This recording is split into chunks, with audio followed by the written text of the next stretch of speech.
Yo, it's your boy Ronald West, and you're watching Ronald West TV. If you like this content, please hit the like button and the subscribe button to help grow the channel.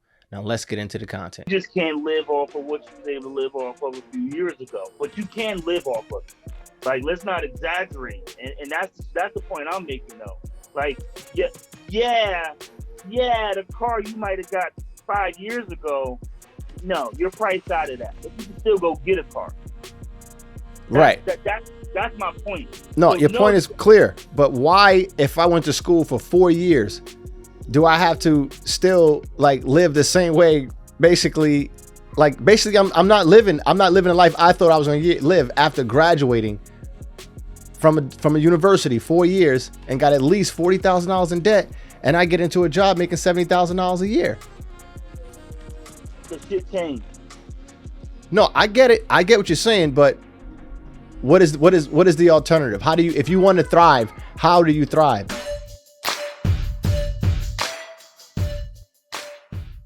We all know that we're in like a slight recession right now, correct? So the best thing to do right now and the best mindset to have will be, I call it, you take a couple of steps back so you can move forward later.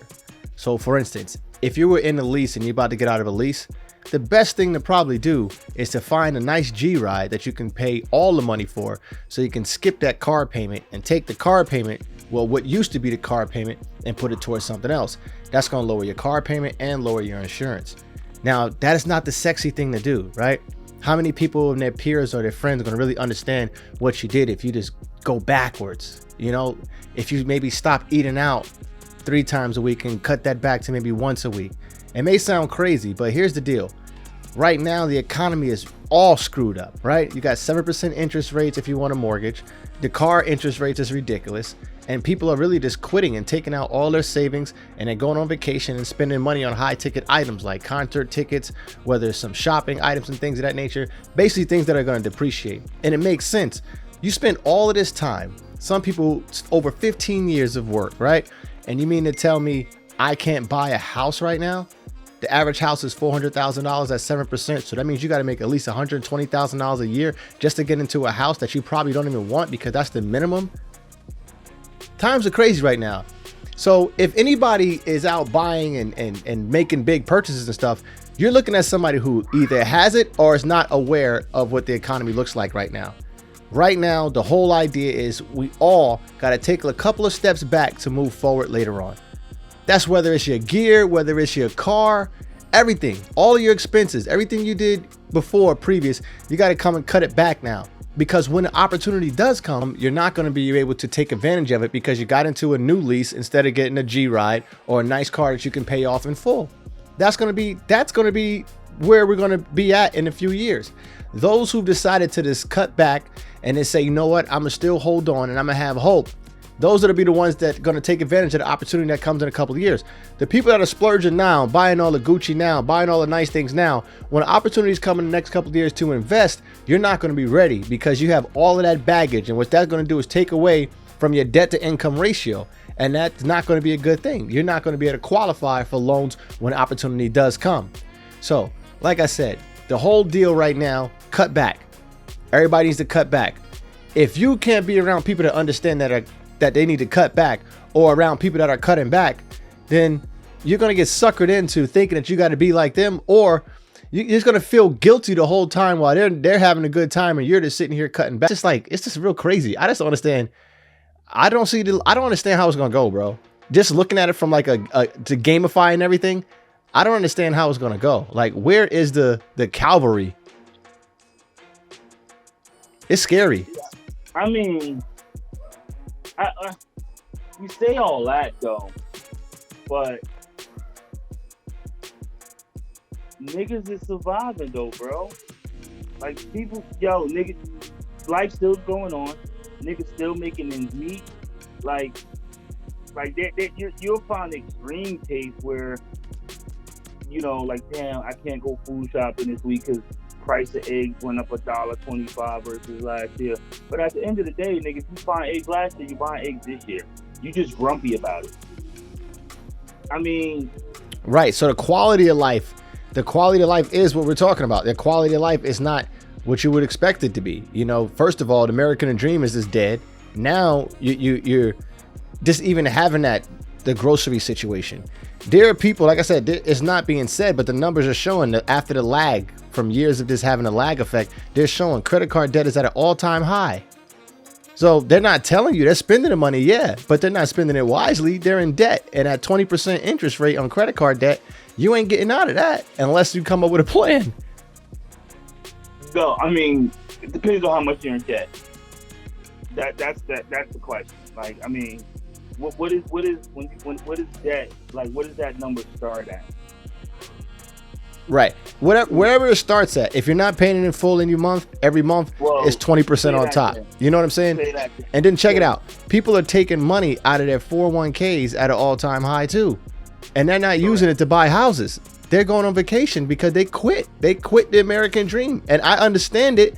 You know, I understand it. It makes sense, you know, but it's like you got to have hope and hold on, because when the opportunity does come, you already, you be ready. Because if you go on a vacation and doing the stuff now, taking about a 401k now, when an opportunity comes maybe in 3 or 4 years, yeah, you're not going to, you know what I mean? It's going to be very difficult to bounce back from that.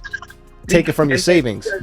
I mean, the opportunity is going to come. Right. It's inevitable. Preparation will always give you opportunity. But if you just gave up and checked out, like, hey, yo, when niggas be talking about that philosophy, you know what, though, bro? That's these new young motherfuckers, bro, that's pushing that type of rhetoric. I'm not, because I don't believe that shit don't make sense to me. You know. You got to look at what they're up against, though, X.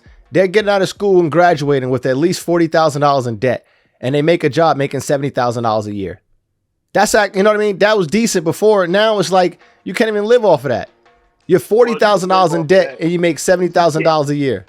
You just can't live off of what you was able to live off of a few years ago. But you can live off of it. Like, let's not exaggerate. And that's the point I'm making, though. Like, yeah, the car you might have got 5 years ago, no, you're priced out of that. But you can still go get a car. Right. That's my point. No, your point is clear. But why, if I went to school for 4 years, do I have to still like live the same way? Basically, I'm not living a life I thought I was going to live after graduating from a university 4 years and got at least $40,000 in debt, and I get into a job making $70,000 a year. The shit changed.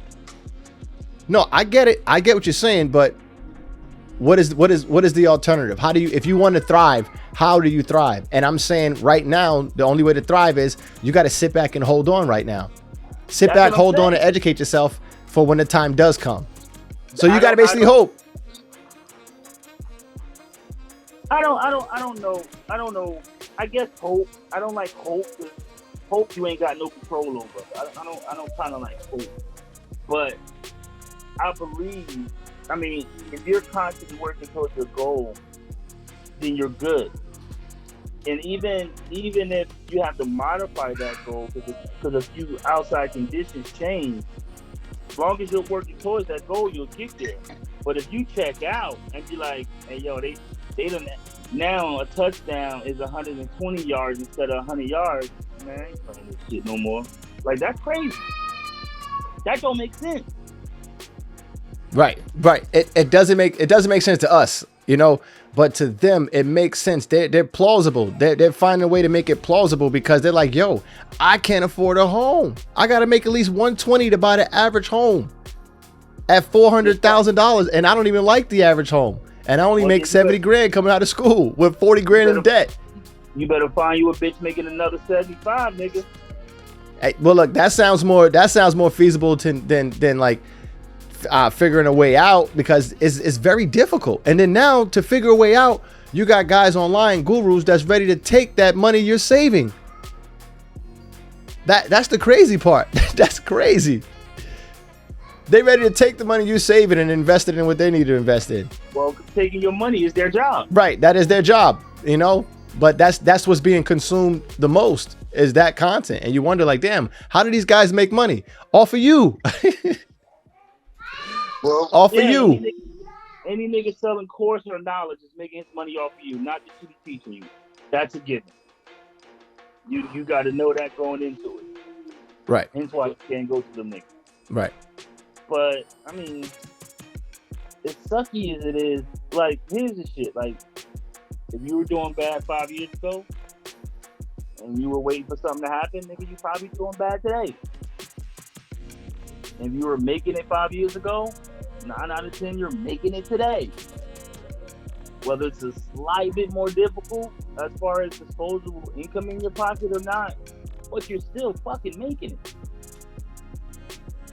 Like, I mean, it's like interest rates are high, you know, fucking food is high, but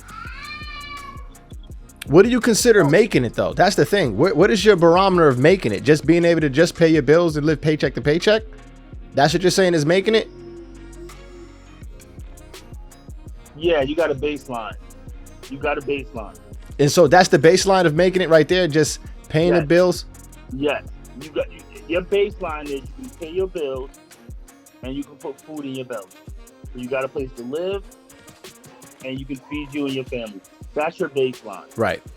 Now you got to figure out how to create a surplus. That's on you. That's on you and your creativity. But if you got a baseline, then shut the fuck up. Figure out a way. That's on you to figure out a way how to like get a bonus multiplier. If that's you grabbing abroad and y'all stacking up and putting it together, then that's on you. If that's you going back and figuring out a trade, that's on you. But it's going to take effort on your part, though. Let's not get that fucking confused. It's going to take effort and a lot of effort, and it might not come easy. But as long as you got a baseline, man, shut the fuck up. Nobody wants to hear complaining. Figure it the fuck out. Just coming here making sure that we all understand the times that we're in and to be able to allocate our funds to things that is going to help us out in the future. It may seem like right now we're missing out. Don't be a FOMO. Don't be afraid of missing out, because you're not missing out. Anybody that's making purchases or making it pretend like they're thriving right now, they're lying to you. Bottom line. My name is Ronald West. This is Ronald West TV. I'm out.